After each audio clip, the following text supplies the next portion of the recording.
நாடிய பொருள் கைகூடும், ஞானமும் புகழும் உண்டாகும், வீடியல் வலிய தாக்கும் வேரியம் கமலை நோக்கும், நீடிய அரக்கர் சேனை நீர்பட்டு அழிய, வாகை சூடிய சிலை இராமன் தோள் வலி கூறுவோர்க்கே. நமோ நாராயணாய நமக. ராமாய ராமபத்ராய ராமச்சந்திராய வேதசே, ரகுநாதாய நாதாய சீதாய பதையே நமோம் நமக. நமோம் நமக. நமோம் நமக.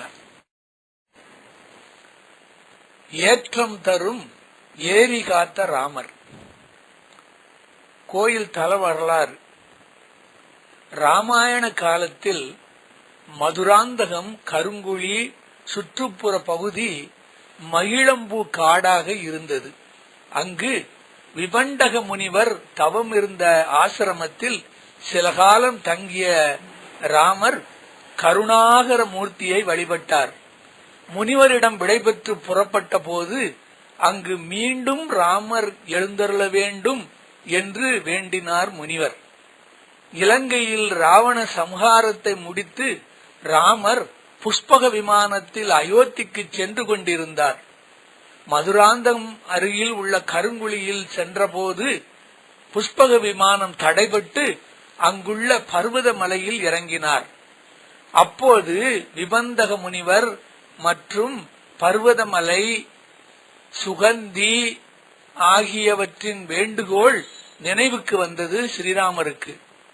அதை அடுத்து ராமர் மனைவி சீத்தையின் கையை பற்றி கொண்டு திருமண கோலத்தில் மதுராந்தகத்தில் காட்சியளித்தார். எனவே இங்கு ராமர் கோயில் உருவானது. இந்த தலமானது பகுளாரண்யம் என்று அழைக்கப்படுகிறது. பகுளம் என்றால் மகிழ மரம், ஆரண்யம் என்றால் காடு. கோவிலின் அமைப்பு. மதுராந்தகத்தில் நகரின் மேற்கிலும் ஏரிக்கு கிழக்கிலும் இந்த திருக்கோயில் அமைந்துள்ளது. கோயிலுக்கு 5 நிலை ராஜகோபுரம் உள்ளது. வெளியில் கோயிலில் வெளிப்பிரகாரம், உள்பிரகாரம் உள்ளது. மகா மண்டபத்தை அடுத்து உள்பிரகார மூலஸ்தானத்தில் சீத்தையின் கையை பிடித்தபடி திருமண கோலத்தில் சகோதரர் லட்சுமணனுடனும் கிழக்கு நோக்கி நின்று ஸ்ரீராமர் தரிசனம் அளிக்கிறார். அவருக்கு முன்பு கருணாகர பெருமாள், ஸ்ரீதேவி பூதேவியிடம் காட்சி அளிக்கிறார்கள். விபண்டக முனிவரின் திருவுருவமும் அங்கு உள்ளது. மேற்கு பிரகாரத்தில் ஸ்ரீ ஜனகவல்லி தாயார் சன்னதி கிழக்கு நோக்கி உள்ளது. வடமேற்கு முலையில் பஞ்ச சமஸ்கார மண்டபமும் தலவிருட்சமான மகிழ மரமும் உள்ளன. வடக்கு பிரகாரத்தில் ஆண்டாள் சன்னதி உள்ளது. மூலஸ்தான விமானம் புஷ்பக விமானம் என்று அழைக்கப்படுகிறது. கோயில் கோபுர வாசலை அடுத்து வலதுபுறத்தில் ஸ்ரீ லட்சுமி நரசிம்மர், ஸ்ரீ உடையவர், பெரிய நம்பி, ஸ்ரீ விஸ்வக்சேனர் ஆகியோர் சன்னதிகள் தெற்கு நோக்கி உள்ளன. இடதுபுறத்தில் வேதாந்த தேசிகர், ஆழ்வார்கள் சன்னதி வடக்கு நோக்கி அமைந்துள்ளது. கோயிலுக்கு வெளியே கிழக்கில் ராமதீர்த்தம் எனப்படும் திருக்குளம் உள்ளது. குளத்தின் தென்கிழக்கு மூலையில் ஸ்ரீ ஆஞ்சநேயர் கோயில் உள்ளது.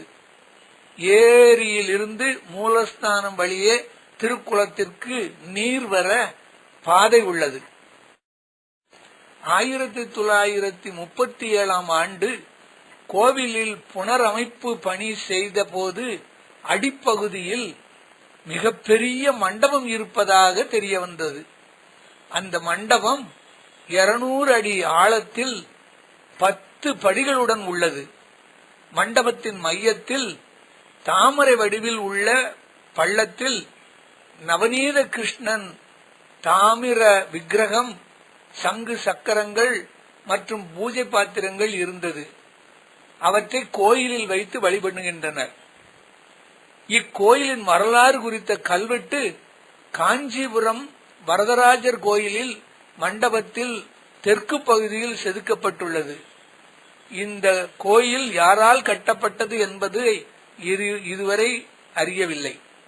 ஆண்டாள் சன்னதியின் வடமேற்கு கூரையில் பாண்டவர்களின் சின்னமான மீன், நரசிம்மர் சன்னதியில் பல்லவர்களின் சின்னமான சிங்கம் உருவங்கள் காணப்படுகின்றன. அனைத்து ராமர் கோயிலிலும் ராமரின் இடதுபுறத்தில் சீதை இடம்பெற்றுள்ளார். இங்கு சீதாதேவி வலதுபுறத்தில் இடம்பெற்றுள்ளார். அதேபோல ராமருடன் ஆஞ்சநேயரும் காட்சி அளிப்பார். இங்கு ஆஞ்சநேயர் இல்லை. மற்ற கோயிலில் காவி நிற உடையில் காட்சி அளிக்கும் ராமானுஜர் இங்கு தீட்சை பெற்றதால் வெள்ளை நிற உடையில் காட்சி அளிக்கிறார். அவர் தமது குரு பெரிய நம்பியை வழிபட்டு பஞ்ச சமஸ்காரம், அதாவது சுடுதல், சூட்டுதல், இடுதல், உபதேசம் மற்றும் பூஜை என்ற தீட்சையை பெற்றார். ஏரி காத்த ராமர் என்று இந்த கோதண்ட ராமரை மக்கள் அழைக்கின்றனர். ஏரி காத்த ராமர் என்று பெயர் வர என்ன காரணம் தெரியுமா? ஆங்கிலேயர் ஆட்சியில் கர்னல் லயோனல் பிளேசு இந்த பகுதியில் கலெக்டராக இருந்தார். அப்போது ஏரியில் அடிக்கடி உடைப்பு ஏற்பட்டது. ஒருமுறை ஏரியை கண்காணிக்க வந்தபோது அருகில் இருந்த கோவிலில் ஜனகவல்லி தாயார் சன்னதி கட்ட குவிக்கப்பட்டிருந்த கற்களை கண்டார். ஏரி உடைப்பை சரி செய்ய கற்களை கொடுக்கும்படி கேட்டார். ஏரி உடையாமல் பாதுகாத்தால் சன்னதியை அரசு சார்பில் கட்டுவதாகவும் உறுதியளித்தார். பின்னர் ஒரு நாள் கடும் மழை பெய்த போது ஏரி உடையும் ஆபத்து ஏற்பட்டது. தகவல் அறிந்து கலெக்டர் அங்கு சென்றார். ஏரிக்கரையில் அவருக்கு ஸ்ரீ ராமர், சீதை, லட்சுமணன் காட்சியளித்தனர். மழையும் நின்றது. பரவசம் அடைந்த அவர் சன்னதியை கட்டினார். இது குறித்த கல்வெட்டு தாயார் சன்னதியில் உள்ளது. ஏரியை காத்ததால் இந்த ராமர் ஏரி காத்த ராமர் என்று அழைக்கப்படுகிறார். சரி, இந்த ஊருக்கு மதுராந்தகம் எப்படி பெயர் வந்தது? ராஜராஜ சோழன் மூதாதையரான மதுராந்தக உத்தம சோழன் இங்கு வாழ்ந்து வேதம் ஓதும் அந்தணர்களுக்கு இலவசமாக நிலம் வழங்கியிருக்கிறார். எனவே இந்த பகுதி மதுராந்தக சதுர்வேத மங்கலம் என்று அழைக்கப்பட்டது. நாளடைவில் மதுராந்தகமாக மாறிவிட்டது. இங்கு மதுரசம் மிக்க புண்ணிய தீர்த்தங்கள் இருப்பதால் மதுராந்தகம் என்று பெயர் பெற்றதாகவும் கூறப்படுகிறது. இங்கு வழிபடுவதால் வேறு பல நன்மைகள் கிடைப்பதாக பக்தர்கள் நம்புகின்றார்கள். குறிப்பாக குழந்தை வரம் வேண்டி தாயார் சன்னதி படிக்கட்டில் நெய்யால் கழுவி சர்க்கரையால் கோலமிடுகின்றனர். வழக்கு மற்றும் பிரச்சனைகளிலிருந்து விடுபட சக்கரத்தாழ்வார் மற்றும் நரசிம்மரை வழிபடுகின்றனர். குளத்தில் உள்ள ஆஞ்சநேயரை வேண்டினால் பக்தர்களின் வேண்டுதல் நிறைவேறுகிறது. இங்கு 1100 ஆண்டுகளுக்கு முன்பு முதலாம் பாராந்தக சோழன் கோவிலில் வணங்கிவிட்டு வடமாநிலங்களின் மீது படையெடுத்து சென்று வெற்றி பெற்றதால் தன் பேரனுக்கு மதுராந்தக உத்தம சோழன் என பெயர் வைத்தான். இதற்கான கல்வெட்டு ராமர் பீடத்தில் உள்ளது.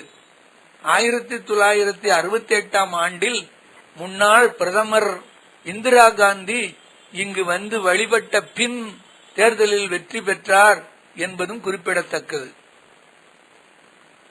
இந்த கோவிலில் பஞ்சராத்திர முறையில் வழிபாடு நடக்கின்றது.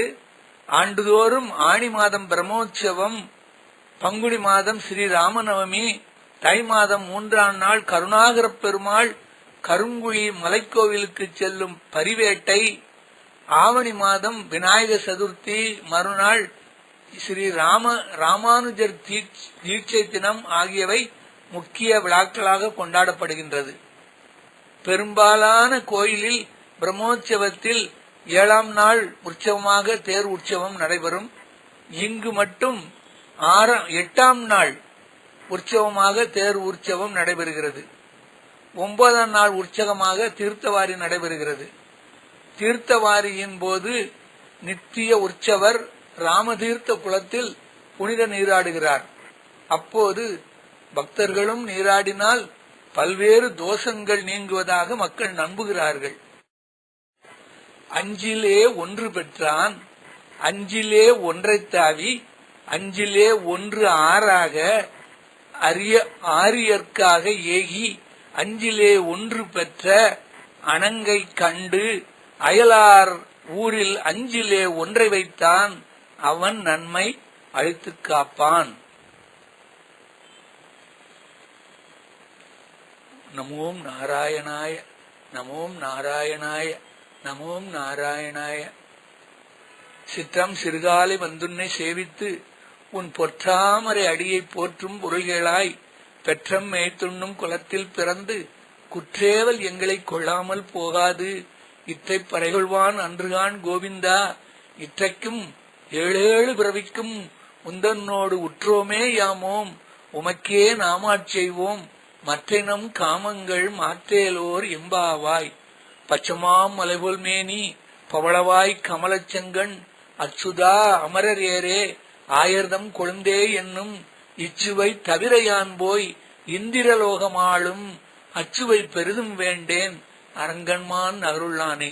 தண்டம் தனு திகிரி சங்கு கட்கம் கொண்ட தானவாந்தகன் மாயவன் தளல்விழி கொடுவலி பருவுடல் பகரலை தமணியச் சுடிகையின் மேல் வண்டொன்று கமலத்து மங்கையும் கடலாடை மங்கையும் பதம் வருடவே மதுமலர் கந்துயில் முகுந்தா சரணம் சுவாமி. உரிய தவ நெறியில் நம நாராயணா என ஒரு மதலை மொழியளவில் ஓராத கோபமுடன் உனது இறைவன் எதனில் உளன் ஓதாயடா எனும் உன் உருதூணில் உரமுடைய அறிவடிவதாய் விரல் உயிர் புனைய அறிவடிவதாய் மோதி விரல் உயிர் புதைய இரணியனை மார்பீரி வாகைபனை உபனபதியே சரணம் சுவாமி சரணம். 10 தலை தத்த கணைதொடு ஒற்றைக்கிரி மற்றை பொறுதரு பட்டப்பகல் வட்ட திகிரியில் இரவாக பக்தர்க்கு ரதத்தை கடவிய பட்சை புயல் மெச்ச தகுபொருள் பட்சத்தோடு ரட்சித்து அருள்வதும் ஒரு நாளே. கேசவாய நமக, நாராயணாய நமக, மாதவாய நமக, கோவிந்தாய நமக, மகாவிஷ்ணுவே நமக, மதுசூதனாய நமக, திருவிக்கிரமாய நமக, வாமனாய நமக, ஸ்ரீதராய நமக, பக்தவச்சல்யாய நமக, தாமோதராய நமக. நமோம் நாராயணாய. ஓம் நமோம் நாராயணாய. ஓம் நமோ நாராயணாய. முருகாச்சரணம், முருகாச்சரணம், முருகாச்சரணம்.